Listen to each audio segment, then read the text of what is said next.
आप सभी का बहुत बहुत स्वागत है अपने YouTube चैनल मिशन सिलेक्शन में। दोस्तों आज हम आपके लेकर आए हैं क्लास 10th की मैथ और आज को आपको हम पढ़ाएंगे बहुपद। बहुपद क्या होता है इसके बारे में आपको हम बताएंगे। बहुपद को कैसे सॉल्व किया जाता है इसके बारे में आपको बताएंगे। तो सबसे पहले हम जानेंगे बहुपद किसे कहते हैं, आखिर ये बहुपद होता क्या है। तो बहुपद क्या होता है, बहुपद वे होते हैं जिसमें क्या होते हैं, एक से अनेक क्या होते हैं, पद होते हैं, उसे हम क्या कहते हैं, बहुपद कहते हैं। क्या कहते हैं, बहुपद कहते हैं। तो यहाँ पर आप यहाँ देख सकते हैं बहुपद पर समझ लीजिए। देखो क्या कह रहा है p x is equal A0 plus A1। क्या कह रहा है, A1 x plus A2 x square plus dot dot dot plus a n की यक्स पावर क्या है, यन है। ठीक है ना। कहने का मतलब जब हम कई सारे पदों को क्या करें, जोड़ें तो क्या बनता है, आपका बहुपद बनता है। तो ये क्या हो जाएगी, ये आपकी बहुपद की डिफिनीशन हो जाएगी, बहुपद की परिभाषा हो जाएगी। और आगे हम चलें तो यहाँ पर देखेंगे आखिर बहुपद के प्रकार क्या देखेंगे, बहुपद के प्रकार। थोड़ा इसको हम जूम कर लेते हैं ताकि आपको और अच्छे से समझ में आए। थोड़ा जूम करके आपको दिखाते हैं। हाँ आप देखिए, आपको साफ दिखाई भी दे रहा होगा। तो अचर बहुपद, अचर बहुपद क्या होता है, देखो शून्य घात का बहुपद, शून्य घात का बहुपद क्या होता है, एक अचर बहुपद होता है। अब हम समझेंगे आखिर शून्य घात क्या होता है। तो चलते हैं सीधे हम, देखो आखिर ये शून्य घात का बहुपद क्या होता है। देखो जैसे मान लीजिए यहाँ पर लिखा हो 2x की पावर 0, क्या लिखा हो 2x की पावर, ये क्या है आपका, देखो इसका मतलब कितना हो जाएगा, इसका मतलब आपका हो जाएगा 2। क्या हो जाएगा 2, इसका मान कितना आएगा, 2 आएगा। 2 कहाँ से आया, देखो किसी भी संख्या के ऊपर, किसी भी संख्या के ऊपर अगर पावर 0 है तो उसका मान क्या होता है, हमेशा 1 होता है। क्या होता है, 1। यक्स के स्थान पर कोई भी नंबर हो सकता है, जरूरी नहीं है कि आपका यक्स ही हो। यहाँ पर यक्स कोई भी संख्या हो सकती है। जैसे मान लीजिए हमने यहाँ पर मान लो ऐसे लिखते चले गए, इसकी पावर 0 कर दिया तो क्या हो जाएगा आपका, ये आपका 1 हो जाएगा। ठीक है ना। तो शून्य घात बहुपद क्या होता है, एक अचर बहुपद होता है। देखो अगर हम 2 की पावर क्या ले लें, यक्स पावर क्या ले लें, 0 ले लें, तो उसका मान 1 हो जाता है, यानी 2 गुणे 1 हो जाएगा, बराबर क्या आएगा, 2 आएगा। 2 क्या है, एक अचर बहुपद है। यानी अगर आपको कोई भी सिंगल नंबर दे दिया जाए, जैसे मान लो आपको 3 दे दें, 4 दे दें, 5 दे दें, या कोई भी नंबर दे दें, जरूर, ठीक है ना, जरूर नहीं कि वो 3 4 5 ही, कोई भी नंबर मान लो 100 लिख दें, कोई भी नंबर 97 96 95 कुछ कोई भी नंबर दे दें, तो क्या होता है आपका, वो शून्य घात बहुपद कहलाता है। क्या कहलाता है, शून्य घात बहुपद कहलाता है। चलो और आगे चलते हैं। आगे आपका है रैखिक बहुपद। क्या है, रैखिक बहुपद। ये रैखिक बहुपद क्या होता है, देखो रैखिक बहुपद क्या होता है।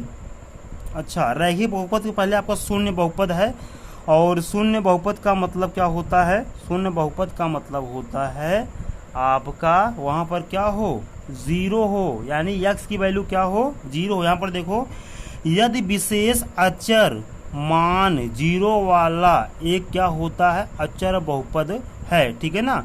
अतः f(x) क्या हो जाएगा आपका, 0 हो जाएगा। ठीक है ना। कहने का मतलब ये है, जैसे मान लीजिए आपको हम दे दें px इक्वल दे दें 2x, क्या दे दें 2x। अगर हम क्या करते हैं, अगर हम q का मान, थोड़ा इसको जूम इन कर ले, अगर हम x का मान 0 रख दें तो यहाँ क्या हो जाएगा, 2 गुणे 0 हो जाएगा, यानी यहाँ पर क्या आ जाएगा आपका 2 आएगा। 2 नहीं आएगा। किसी भी संख्या 0 से क्या होता है, 0 से अगर किसी भी संख्या में गुणा कराओ तो उसका मान क्या होता है, 0 होता है। तो इस कंडीशन में क्या हो जाएगा आपका, ये शून्य बहुपद हो जाएगा। क्या हो जाएगा, शून्य बहुपद हो जाएगा। ठीक है ना। कहने का मतलब जहाँ पर कोई पद ना हो, 0 लिखा हो, तो वहाँ पर आप लिख सकते हैं कौन सा बहुपद है, शून्य बहुपद है। चलो और आगे चलते हैं। आगे आपका आता है रैखिक बहुपद। आखिर ये रैखिक बहुपद क्या होता है, अब इसको समझते हैं। रैखिक बहुपद में क्या होता है, मैक्सिमम घात x की जो पावर होती है वो क्या होती है, 1 होती है, और ये क्या होता है, घात के घटते क्रम में होता है। यहाँ पर देखो घात 1 के बहुपद को रैखिक बहुपद कहते हैं। इसका निम्न रूप है px equal ax plus b। b क्या है, कोई अचर बहुपद है जहां ए डज नॉट इक्वल 0, जहां ए क्या है 0 के बराबर नहीं है। अब इसको हम समझते हैं आखिर आपका एक चर बहुपद क्या होता है। ठीक है, देखो रैखिक बहुपद क्या होता है, क्या होता है रैखिक बहुपद। आपको हम बताएंगे रैखिक बहुपद क्या होता है, यही तो पूछ रहा है। रैखिक बहुपद ये क्या होता है, थोड़ा इसको हम जूम इन कर लेते हैं, ज़्यादा हमने रैखिक बहुपद क्या होता है इसको देखो। रैखिक बहुपद क्या होता है, जैसे मान लीजिए आपने क्या लिया P x equal x plus 1 ले लो, एक्स प्लस 2 ले लो, या 2x प्लस 2 ले लो, 3x प्लस 4 ले लो, 3x प्लस 4 ले लो, ठीक है ना, 3x प्लस 4 ले लो, ठीक है ना। कहने का मतलब जो x है उसकी मैक्सिमम पावर क्या हो, 1 हो, और जो अगला नंबर हो वो क्या हो, अचर पद हो। अगर इस कंडीशन में कोई भी समीकरण लिखा है तो वो क्या है, आपका रैखिक बहुपद है। वो घात के घटते क्रम में, देखो यहाँ पर पावर क्या थी, 1 थी, लेकिन यहाँ पर पावर क्या हो गई 0। हमने ही वो को बताया था किसी भी संख्या का अगर 0 मान होता है उसका मतलब क्या होता है 1 होता है। और हमने इससे पहले क्या दिया था, देखो कहने का मतलब अगर 0 एक्स पावर 0 मतलब 1 होता है, मतलब यहाँ पर क्या लिखा है 1 लिखा है, 1 का मतलब क्या लिखा है, एक्स पावर 0 लिखा है, यहाँ पर पावर क्या है 1 है, यहाँ पर क्या है 0 है। कहने का मतलब घात क्या है, घटते क्रम में है, तो ये कौन सा बहुपद होगा, आपका रैखिक बहुपद होगा। क्या कौन सा होगा, रैखिक बहुपद होगा। यहाँ पर हम देखेंगे रैखिक बहुपद क्या होता है। देखो रैखिक बहुपद आपका ax² plus bx plus c के फॉर्म में हो सकता है। अगर इस फॉर्म में होगा तो इस तरह लिखा होगा, देखो x² प्लस 5x प्लस 1, यानी घात के घटते क्रम में भी आपका रैखिक बहुपद हो सकता है, रैखिक बहुपद, ठीक है ना। ये क्या है रैखिक बहुपद, लेकिन हम क्या बता रहे हैं, दो घात बहुपद। दो घात का मतलब क्या होता है, जिस बहुपद की मैक्सिमम पावर क्या हो, 2 हो, द्विघात, ठीक है ना।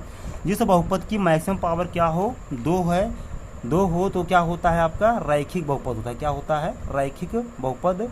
यानी देखो यहाँ पर हम रैखिक बहुपद क्यों बोल दे रहे हैं बार बार, क्योंकि यहाँ पर देखो ये किस फॉर्म में है, घात घटते क्रम में है। यानी ये आपका दो घात बहुपद के साथ साथ एक रैखिक बहुपद है, ठीक है ना। लेकिन इस पर आ जाएं, ये क्या है आपका दो घात बहुपद है, लेकिन रैखिक बहुपद इसको हम नहीं कहेंगे। क्यों नहीं कहेंगे, क्योंकि यहाँ पर देखो ये x² है, उसके बाद क्या है, थोड़ा माइनस में है, उसके बाद प्लस में 5 है, तो 5 यहाँ पर अगर x की पावर हम देखें तो क्या है 0 है, यहाँ पर 2 है, यहाँ पर क्या है 0 है, मतलब बीच में 1 रह गया ना। ये आपका रैखिक बहुपद नहीं है, लेकिन द्विघात बहुपद है। अगर द्विघात बहुपद पूछे तो आप इसको भी सही कर सकते हो, इसको भी सही कर सकते हो, लेकिन रैखिक पूछे, रैखिक द्विघात बहुपद, तो केवल आपका यही सही होगा, इसके अलावा आप सही नहीं कर सकते हैं। अब आ जाओ त्रिघात बहुपद, किस पर आ जाते हैं हम, त्रिघात बहुपद। त्रिघात बहुपद का क्या मतलब होता है, मैक्सिमम पावर 3। मैक्सिमम पावर क्या होनी चाहिए, 3 होनी चाहिए। जैसे हम एग्जांपल लेते हैं, अगर हम मान लीजिए यहाँ पर लिख दें, क्या लिख दें, जैसे ax³ plus bx² plus cx plus d, ये आपका क्या है, त्रिघातीय बहुपद है। क्या है, त्रिघातीय बहुपद है, लेकिन इसको हम त्रिघातीय रैखिक बहुपद बोल सकते हैं। क्यों, क्योंकि यहाँ पर देखो इसकी पावर पहले क्या थी, 3 थी, फिर 2 हुई, फिर 1 हुई, फिर क्या हो गई 0 हो गई, मतलब आपका त्रिघातीय बहुपद है, और साथ साथ क्या है इसके ये रैखिक बहुपद भी है। लेकिन अगर हम अगले एग्जाम्पल की बात करें, जो दूसरा एग्जाम्पल इसमें क्या लिखा है, इसमें दिया है x³ माइनस x प्लस 1, ये आपका त्रिघातीय बहुपद है, लेकिन रैखिक बहुपद नहीं है, ठीक है ना। अगर त्रिघातीय अगर केवल बहुपद पूछे कि त्रिघातीय बहुपद कौन सा है, तो आप इसको सही कर सकते हो। अगर पूछे त्रिघातीय रैखिक बहुपद क्या है, तो आप केवल ये सही होगा, ये गलत हो जाएगा उस कंडीशन में, ठीक है ना। अगर त्रिघातीय पूछे कि त्रिघातीय बहुपद, तो दोनों सही है, और त्रिघातीय रैखिक पूछे तो केवल आपका पहला सही दूसरा गलत है। बात समझ में आई, ठीक है। अगर समझ में आई तो वीडियो को लाइक कर दो और चैनल को सब्सक्राइब करो, और अपने दोस्तों में जो भी हाई स्कूल के बच्चे हैं उनके पास ये वीडियो शेयर कर दो। तो अगला देखते हैं चतुर्घातीय बहुपद। चतुर्थ घातीय बहुपद, देखो कोचिंग में थोड़ा टाइम कम रहता है, और इसलिए शायद सारे हमारे ऐसे ही बच्चे हैं जो कि जब हम कोचिंग बताते हैं तो वो शायद पूछने में झिझक करते हैं, या कोई बात होगी उनके मन में, वो पूछ नहीं पाते हैं, तो आप चाहें तो हमसे यूट्यूब पर कमेंट कर कर भी पूछ सकते हो। और बाकी तो आपको हम पढ़ाते हैं, आप वहाँ पर तो पढ़ ही रहे हो, ठीक है। तो जो भी चीज़ें आपको वहाँ समझ में नहीं आई तो आप यहाँ हमारी वीडियो देखकर समझ सकते हो, ठीक है ना। हम बात करते हैं चतुर्घातीय बहुपद। किसकी बात करते हैं? चतुर्घातीय बहुपद की। तो देखो, जैसा कि हमने आपको बताया अभी, त्रिघातीय, दो घातीय बहुपद, ठीक है, रैखिक भी उसमें होता है। तो इसी तरह आपका क्या है? चतुर्घातीय बहुपद है। मैक्सिमम पावर क्या करना है आपको? 4 देखना है। अगर हम इसके रैखिक बहुपद के बारे में बात करें तो आपका हो जाएगा ax4 plus bx³ plus cx² plus dx plus e। ये इतना बड़ा इस रूप में क्या होगा? आपका बहुपद होगा, ठीक है ना, इस रूप में होगा। लेकिन अगर हम बात करें केवल चतुर्घातीय बहुपद की, तो आपको क्या करना है? इस कंडीशन केवल आपको मैक्सिमम पावर देखना है। क्या करना है? मैक्सिमम पावर देखना, बाकी से आपको मतलब नहीं है। अगर मैक्सिमम पावर 4 है तो क्या है? चतुर्घातीय बहुपद है। मैक्सिमम पावर क्या है? 4 है तो चतुर्घातीय बहुपद है। तो यहाँ पर आपको रैखिक पर ध्यान नहीं देना है। लेकिन अगर पूछे कि रैखिक चतुर्घातीय बहुपद कौन सा है, केवल आपको ये सही हो, ये गलत हो गया। आशा करते हैं आपको ये समझ में आ गया होगा। तो कल की जो हमारी वीडियो होगी उस पर हम इस एक्सरसाइज को आगे लगाएंगे। तो अब आपसे हम मिलते हैं अगली वीडियो में। तब तक के लिए जय हिंद, जय भारत।